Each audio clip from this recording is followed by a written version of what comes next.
दिल्ली के पूर्व deputy CM Manish Sisodia को एसीबी का समन। दिल्ली के पूर्व मंत्री सत्येंद्र जैन को भी एसीबी ने समन भेजा। सरकारी स्कूल के क्लासरूम निर्माण के कथित घोटाले के मामले में हुआ समन। सत्येंद्र जैन को 6 जून और सिसोदिया को 9 जून को बुलाया गया। ऑपरेशन सिंदूर पर बड़ा खुलासा। भारत ने तबाह किए पाकिस्तान के 6 फाइटर जेट। सूत्रों के मुताबिक तकनीकी विश्लेषण के बाद हुई पुष्टि। भारतीय सेना ने पाकिस्तान के 2 हाई वैल्यू एयरक्राफ्ट और एक C-130 ट्रांसपोर्ट विमान मार गिराया।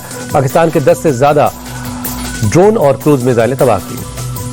इंडियन एयरफोर्स के रडार और एयर डिफेंस सिस्टम ने पाकिस्तान के फाइटर जेट्स को हवा में ही निशाना बनाया। सुदर्शन मिसाइल के जरिए करीब 300 किलोमीटर दूर हाई वैल्यू एयरक्राफ्ट को मार गिराया। गुजरात के पाकिस्तान बॉर्डर पर आज इंडियन एयरफोर्स करेगी एक्सरसाइज। दोपहर 3:30 बजे से लेकर रात 9 बजे तक होगा अभ्यास। जारी हुआ नो टाइम। पाकिस्तान ने डोजियर में चौंकाने वाला खुलासा किया। कहा, भारत ने ऑपरेशन सिंदूर के दौरान बलूचिस्तान को छोड़कर उसके सभी सूबों पर हमला किया। पाकिस्तान को अब भी सता रहा भारत के हमले का डर। अमेरिका पहुंचे बिलावल भुट्टो ने कहा, खतरा अभी टला नहीं है। अमेरिका से भारत को समझाने की अपील की।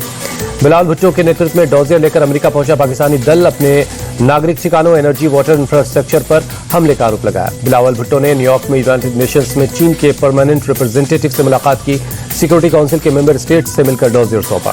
शशि थरूर के नेतृत्व वाला डेलीगेशन ब्राजील से पहुंचा वाशिंगटन। अमेरिकी सांसदों और थिंक टैंक से करेगा मुलाकात। पाकिस्तान और आतंकवाद के लिंक की देगा जानकारी। अमेरिका पहुंचने से पहले ब्राजील में शशि थरूर ने कहा, भारत पाकिस्तान के साथ बातचीत कर सकता है अगर पाकिस्तान आतंकवाद के खिलाफ कोई ठोस कार्रवाई करे। शशि थरूर ने कहा, पाकिस्तान के साथ बातचीत में भाषा समस्या नहीं बल्कि शालीनता और शांति के लिए एक कॉमन नजरिए की जरूरत है। काहिरा में स्थानीय नेताओं के साथ मुलाकात के दौरान सुप्रिया सुले ने पाकिस्तान के साथ संबंध को बेहतर करने को लेकर पीएम की कोशिशों का जिक्र किया। कहा, उसके बाद भी पहलगाम हमला दुर्भाग्यपूर्ण है। शिवसेना सांसद श्रीकांत शिंदे के नेतृत्व वाला डेलीगेशन भी दिल्ली लौटा। यूएई, लाइबेरिया, कांगो और सियरा लियोन का दौरा कर ऑपरेशन सिंदूर की जानकारी दी। ऑपरेशन सिंदूर के बाद आज मोदी मंत्रिपरिषद की पहली बैठक। मोदी सरकार के तीसरे कार्यकाल के 1 साल पूरा होने पर की बैठक हो रही है। सीज फायर को लेकर राहुल गांधी ने फिर उठाया सवाल। कहा, ट्रंप का फोन आते ही प्रधानमंत्री ने हथियार डाल दिए। ये बीजेपी और संघ का चरित्र है। राहुल गांधी ने कहा, कांग्रेस होती तो कभी सरेंडर नहीं करती। हम इस देश में विचारधारा की लड़ाई लड़ते हैं। बीजेपी और संघ की सरेंडर करने की पुरानी आदत है। बीजेपी सांसद सुधांशु त्रिवेदी ने राहुल की पीएम मोदी पर टिप्पणी को आपत्तिजनक और घटिया बताया। कहा, उनमें विपक्ष के नेता जैसे गंभीर पद को संभालने की क्षमता नहीं है। बीजेपी सांसद संबित पात्रा ने कहा, राहुल गांधी ने न केवल ऑपरेशन सिंदूर का अपमान किया बल्कि भारतीय सेना और देश का भी अपमान किया। बिहार विधानसभा चुनाव में ओवैसी की एआईएमआईएम ने महागठबंधन के साथ चुनाव लड़ने का प्रस्ताव रखा। एआईएमआईएम प्रदेश अध्यक्ष अख्तरुल ईमान ने कहा, हम वोटों का बिखराव नहीं चाहते।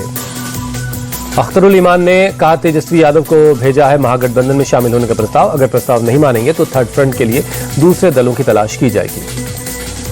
जस्टिस यशवंत वर्मा के खिलाफ महाभियोग की तैयारी। सूत्रों के मुताबिक कैश कांड को लेकर मानसून सेशन में महाभियोग ला सकती है सरकार। जस्टिस यशवंत वर्मा के खिलाफ महाभियोग की तैयारी की खबरों के बीच पीएम से मिले गृहमंत्री अमित शाह जेपी नड्डा के साथ उपराष्ट्रपति के घर पहुंचे। आरबीआई की मौद्रिक नीति समिति की बैठक आज से शुरू होगी। 3 दिनों की बैठक के बाद 6 जून को RBI governor Sanjay Malhotra repo rate का ऐलान करेंगे। गाजियाबाद के मोदी नगर के पास भोजपुर में प्रतिबंधित मांस के आरोप में भीड़ ने की तोड़फोड़। ट्रक को लगा दी आग। हिंदू संगठनों ने ट्रक में प्रतिबंधित पशु के मांस होने का आरोप लगाकर भोजपुर पिलखुआ रोड को जाम कर दिया। मांस का सैंपल जांच के लिए भेजा गया है। लखनऊ में स्टंटबाजों के खिलाफ रात भर चला चेकिंग अभियान। डालीगंज पुल के पास 6 गाड़ियां सीज, कई का कटा चालान। बरेली के महात्मा ज्योतिबा फुले रोहिलखंड विश्वविद्यालय में योग का अभ्यास हुआ। 21 जून को मनाया जाएगा 11वां अंतर्राष्ट्रीय योग दिवस। अयोध्या में श्री राम जन्मभूमि मंदिर में राम दरबार की प्राण प्रतिष्ठा का आज दूसरा दिन बड़ी तादाद में पहुंच रहे लोग।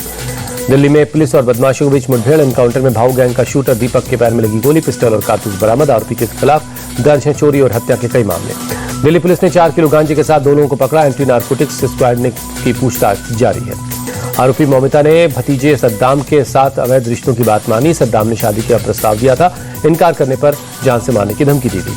बिहार के जमुई में 150 साल पुराने मजार के 8 मीनारों को असामाजिक तत्वों ने तोड़ा। मीनार तोड़े जाने के बाद इलाके में तनाव। पुलिस छावनी में तब्दील हुआ इलाका। मीनार का निर्माण का काम शुरू हुआ।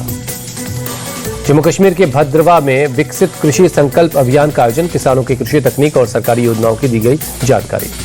शिमला के मॉल रोड पर समर फेस्टिवल की धूम। 150 से ज्यादा महिलाओं ने पारंपरिक हिमाचल नाटी नृत्य किया।